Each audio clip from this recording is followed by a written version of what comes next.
Thank you. All right, thank you everyone. Thank you for coming. Welcome. My name is Andrew D. Lindner, and for the next 30 minutes or so, I'm going to be speaking to you about the psychology of social engineering. Now, who am I briefly?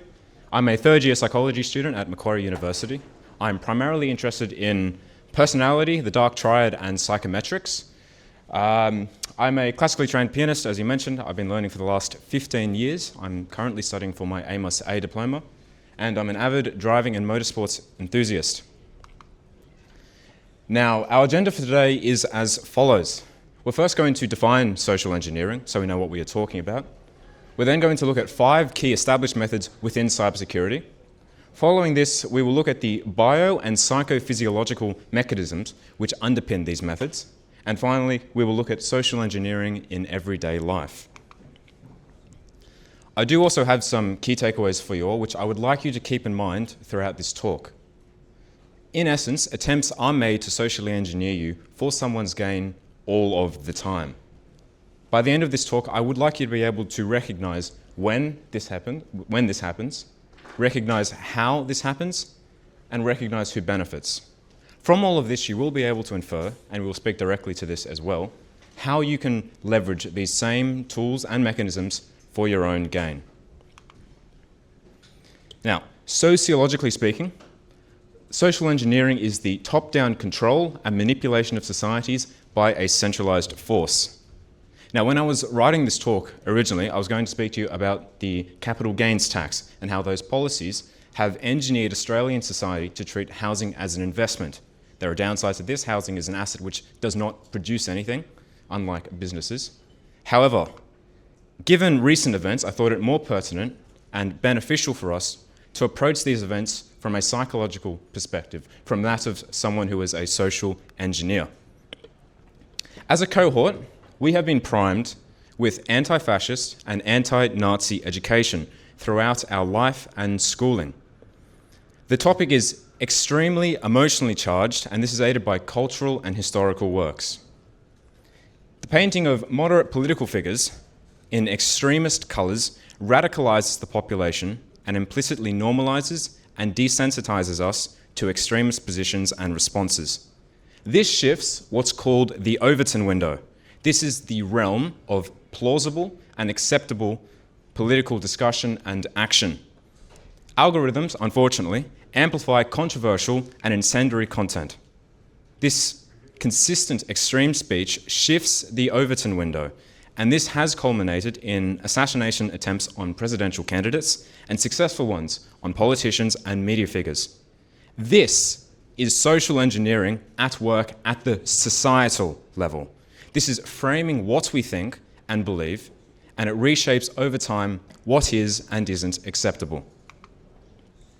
Now, speaking more directly to cybersecurity, social engineering is the premeditated deception to coerce individuals to provide access to information, secure systems, or to transfer funds. Now, fundamentally between these two, there's 3 things that we need to consider. First, there is a premeditated or planned intention. Second, the information we want cannot be gathered through direct means and must rather be coerced from the subject, or the actions would not ordinarily be taken without prompting. And third, by changing what we, as the agent, do, the subject or the target is willing to divulge the information or act the way we desire. Thus, the definition that we will be working with today is that social engineering is the strategic manipulation of psychological, sociological, and physiological levers to influence people's decisions, actions, or speech. The 5 key methods that we're going to look at today are phishing and vishing, spear phishing and whaling, baiting, scareware, and pretexting. The first question we need to ask is, what is a phish? A phish is a lure to gather information. It's most commonly disseminated through something like email, SMS, social media, and website pop-ups. For vishing, this happens through voice calls. Now, the psychological levers primarily used here are a bias towards authority and a fear of missing out. That's FOMO. If you cast your attention to the left, I've attached a screenshot from a WhatsApp I received from someone in Nigeria posting as a worker from Workforce Australia. At the email, it's someone from UNICEF, supposedly. This is where our bias towards authority is from. The social engineers pose as someone from a reputable and large and well-known organization, and we are implicitly biased to trust them. If you pay attention particularly to the WhatsApp, the quoted monthly salary is greater than 10,000 Australian dollars a month. This is where our fear of missing out is, because that's a lot of money, and let's be real, who wants to miss out on 120 grand a year? Like, I want to buy another car. Like, come on. And this here is a really good demonstration of vishing at work. You want to do a sample vishing call? What's vishing? Vishing is voice solicitation, and basically what you do is you use the phone to extract information or data points that can be used in a later attack. Let's do it. Who are you going to call? Maybe I'll call your cell phone provider and see if I can get them to give me your email address. I bet they're good. I bet they have my back. But yeah, go for it. I'm going to spoof from your number, so it's going to look like it's calling from you. Okay. Oh, is that an issue? Hi, I'm so sorry. Can you hear me okay? My baby, I'm sorry. My husband's like, we're about to apply for a loan, and we just had a baby, and he's like, get this done by today, so I'm so sorry. I can't call you back. I'm trying to log into our account for uses information, and I can't remember what email address we used to log the account. The baby's crying, and I can just power on this phone. This means the screen won't be that good. awesome. In just 30 seconds, @gmail.com. Jessica gets access to my personal email address. Now, if I needed to add our older daughter on our account so she could call in and make changes, how would I need to go about doing that? You would have to send me a secure pin Yeah, I've got through several. text message. Yeah, well, the thing is, I don't think I'll be able to receive a text message if I'm on the phone. I'm not a tech guy. Oh, I'm not a not tech on guy. there either. Do you know how to So I set thought this we slide got up? married, he added to the account. Jess uses my girlfriend's name Nice and power. social security number 5127. to set up her own personal access to my account. Wait, I'm sorry, so there's no password on my account right now? Can I set that up? She even gets the support person to change my password. Thank you so much for your help today. So she just basically blocked me out of my own account. I'll get her set up. All right, thank you. As you can see, this is a very powerful method, and it's why it's so important that organizations ensure that they are actually talking to the person they think they are. Now, where phishing is a low quality but high quantity attack, spear phishing and whaling are high quality but low quantity attacks. A spear phishing attack is a targeted phishing attack, and spear phishing becomes whaling when the target is high profile and highly influential. As a result, the usual targets are corporate email addresses and high-level executives. Consequently, the payout when this works is very large. This is usually in the form of sensitive information, fraudulent payments, or internal systems access. And most often, the psychological lever here is a bias towards authority. If you look at the figure on the left, this is supposedly coming from the recipient's CEO, Evan Franson. However, if we examine the content of the email, the grammar is both wrong and inconsistent. The phrase n.b. is short for nota bene. It's a Latin phrase meaning take note of, and it's not very common. This arouses suspicion. And if we examine from whom this email is coming from, it's Michael Willie. He's very much not Evan Franson. And again, this is why it's so critical that whenever we receive information, we verify that this is from the person we think it is, and this is something we should trust. Now, baiting is a method we can take at face value. Here, the social engineer is trying to bait action. This is often through something like promoting free software, exclusive deals, or free downloads online. I recall that back in 2019, one of my friends, we had just been given MacBooks for high school, and he downloaded Advanced Mac Cleaner onto his laptop. It did not end well for him or his laptop. And so, whenever you are downloading something, you really need to make sure that the source is trustworthy.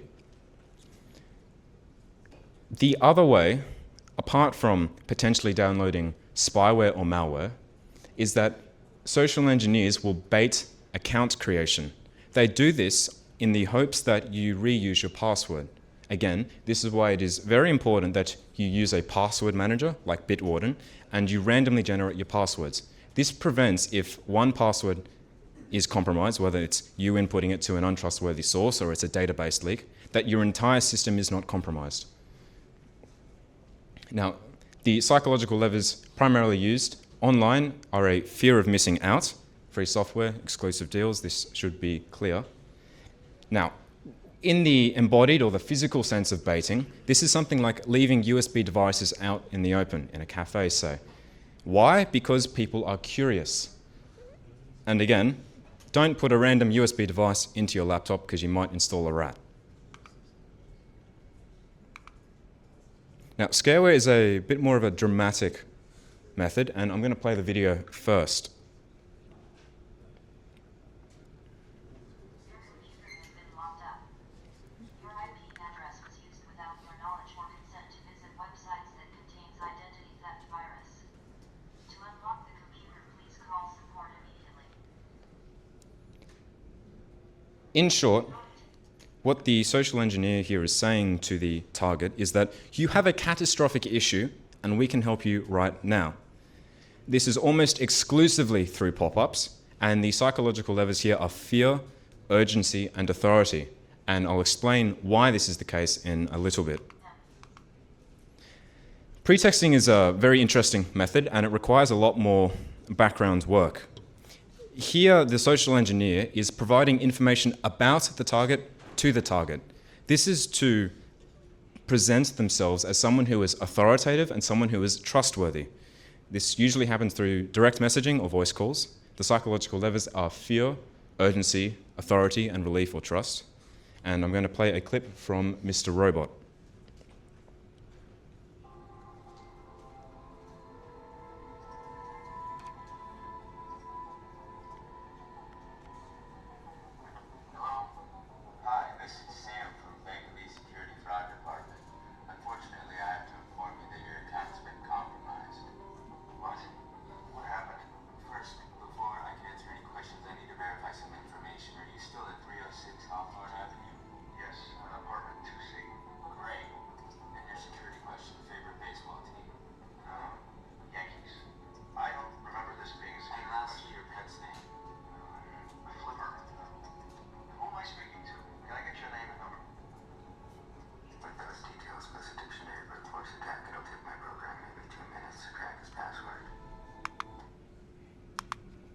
Now, I was going to speak about some more niche methods, but due to time constraints, if you want to learn about this, you'll have to ask me afterwards.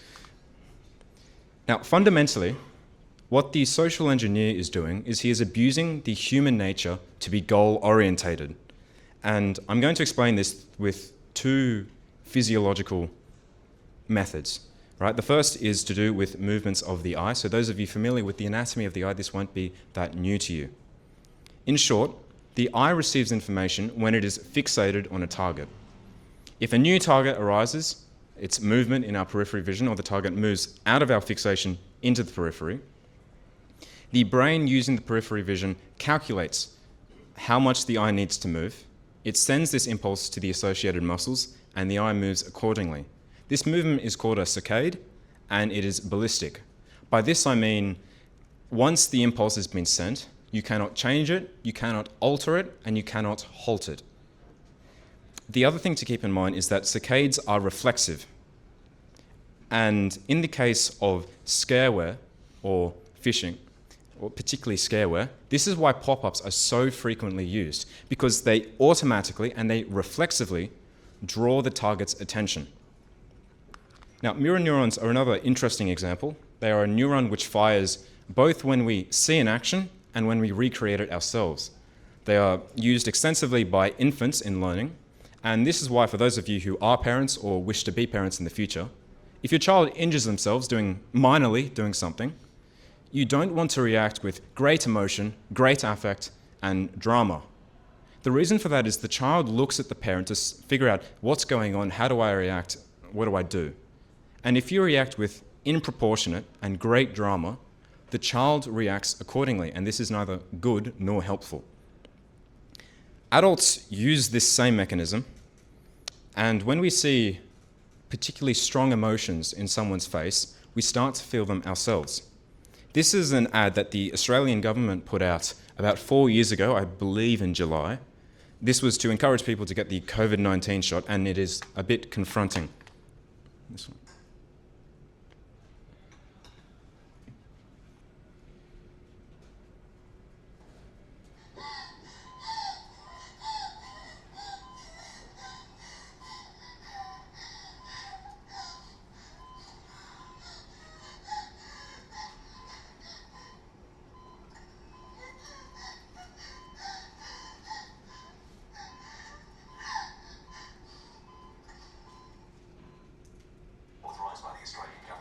I think it goes without saying just why this form of messaging is so impactful. Now, returning to this idea that we are goal-orientated creatures, we're going to approach this and its effects for social engineering from 3 different perspectives. We'll first look at Daniel Kahneman and his work on heuristics and biases. We will then look at John Vervaeke, he's a cognitive psychologist and a professor of psychology, and his work with relevance realization. And finally, with Daniel Goleman and his work on emotion hijacking. But before we do that, we need to define what a cognitive bias is. This is a systematic error in thinking, and it often results in incorrect judgments. These are predictable, and as such, they are easily exploitable. Now, biases often arise from heuristics. These are oversimplified shortcuts for decision making. And the reason we have heuristics is that they simplify decision-making in uncertain circumstances. There's a lot of information we receive, and we need to figure out what we do with it in a timely manner.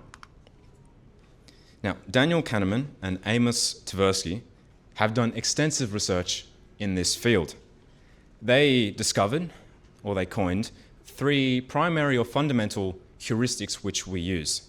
The first is the availability heuristic, which states that the perceived frequency of something occurring is based on the ease at which we can recall it. If I can easily recall aircraft accidents, and I cannot easily recall car accidents, then I'm biased to perceive that aircraft travel is far more dangerous than car travel is. This isn't the case, but this is where heuristics can go wrong. Now, the representativeness heuristic says that instruction from what appears as authority is more readily accepted. This is where the bias towards authority comes from. And finally, anchoring is best explained really through something called relative pricing. This is a screenshot on the left from Samsung's website. I took this about a week ago. They're selling the Galaxy S25 Ultra. And if we look at the storage options, we have 3. 256 gig, doubling to 512, doubling again to 1 terabyte. However, the prices don't go up in this manner, and they don't go up linearly. Our first option is $68, then $77, and then $93. If I were to ask you which you think is the best deal based purely on that, you're biased to say the 512 gigabyte option. But why? This is because the first option, from 68, goes to 77. It is going up by 1 set of 10, right? The 60s to the 70s. But going from the 512 to the 1 terabyte, it's the 70s to the 90s. It feels far larger than it is, despite the fact that you're getting 4 times the amount of storage as the first option. And advertisers and retail use this method extensively. Now, relevance realization is John Vervaeke's way of dealing with the problem of combinatorial explosiveness. Right now, standing in this arena that I am now, I'm receiving a lot of information. I've got this light over here, which is somewhat blinding. I've got all of you guys over here. I've got a teleprompter over there. I've got my friends over there on the far right. I'm trying to avoid their attention in case they do something silly and make me laugh. I've got my very attractive and very intelligent friend Johnson over here.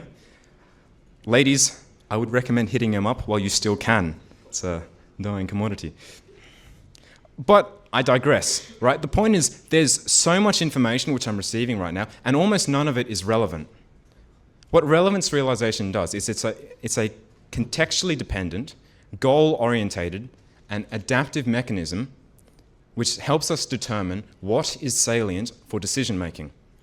And what the social engineer does, from this perspective, is he hijacks, he redirects this mechanism Again, this is why something like pop-ups are so frequently used. This is why in the Windows support and scareware ad that I had previously, it's flashing, it's danger, it's red, it's lights. It's making something appear to be far more dangerous than it really is.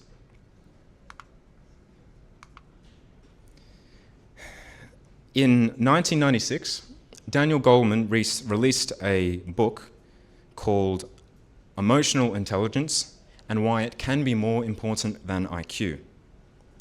What he figured out was that when humans are under intense emotional duress, the amygdala overrides the prefrontal cortex.